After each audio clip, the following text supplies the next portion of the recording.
Enthusiastic about her new and active role in her neighborhood, Samira decides to participate in Kilimani Street Festival, a yearly party for the whole neighborhood. Samira and Ahmed also invite the Mwanjis, who never heard of the party as they recently moved to the neighborhood. At the party, there is food, music, and a lot of people with different cultural backgrounds, origin countries, and skin colors. At one moment, two men holding hands approach the Mwanjis and ask if they are enjoying themselves. When noticing the two men are attracted to each other, the couple feels at first quite uncomfortable in talking to them. However, this takes second place when they discover that the two men share the same passion as Chris. Like Chris, they enjoy cooking delicious meals and making others try them. The two men, Jose and Malcolm, start telling their story to the Mwanjis. They were born and have lived in Cape Verde all their lives. Growing up, both Jose and Malcolm expressed behaviors, attitudes, and appearances that were opposite to what the community regarded as manlike.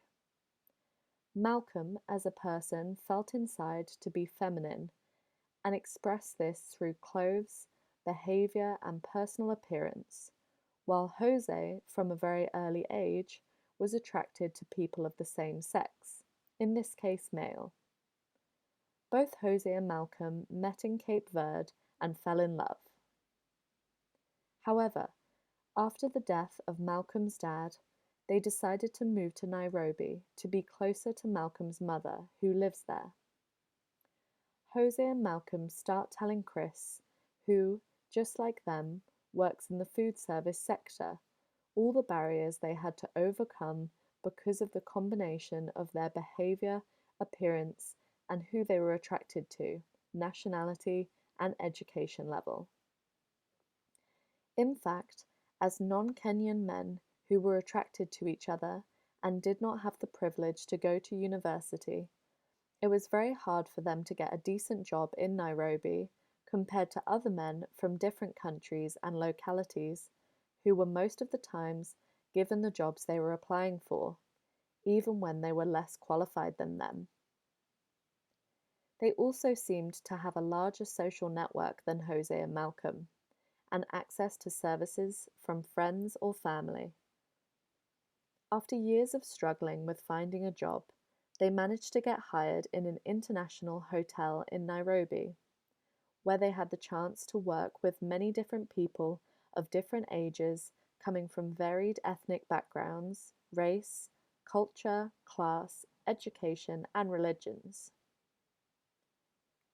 After the conversation with the two Cape Verdean men, the Mwanji were upset to hear all the obstacles that two bright and talented men like them had to face because of a combination of factors.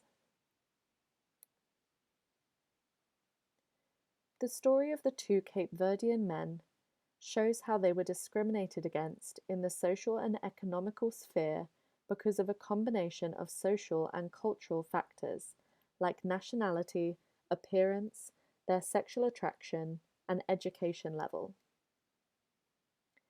Intersectionality is a framework or a lens that helps to conceptualize or understand the multiple identities of a person.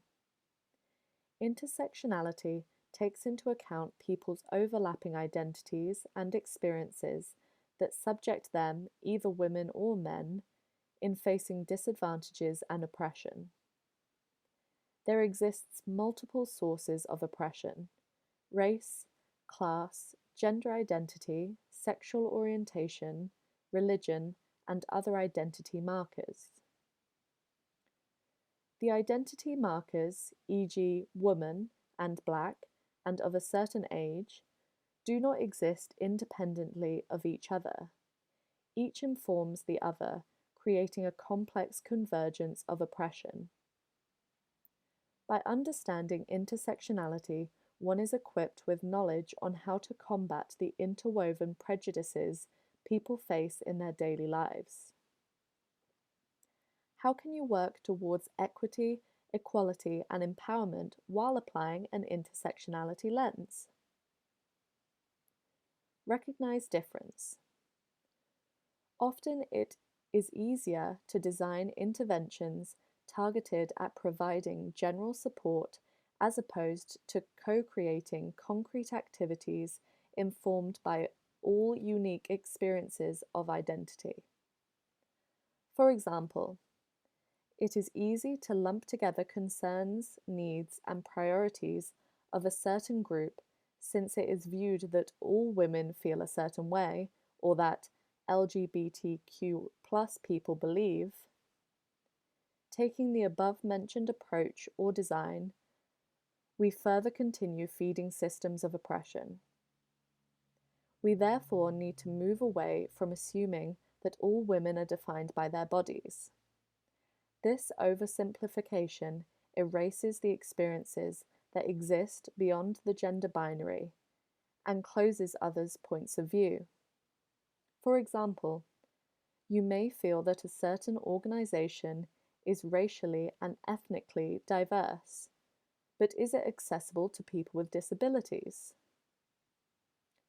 By forming an understanding of intersectionality, one is able to subsequently use intersectionality as a lens in creating a rich understanding of gender orientation and sexual identity, thus making meaning of different individual expressions and promote intentional exploration of the many more aspects of an individual's diversity, identity, privilege, and experiences.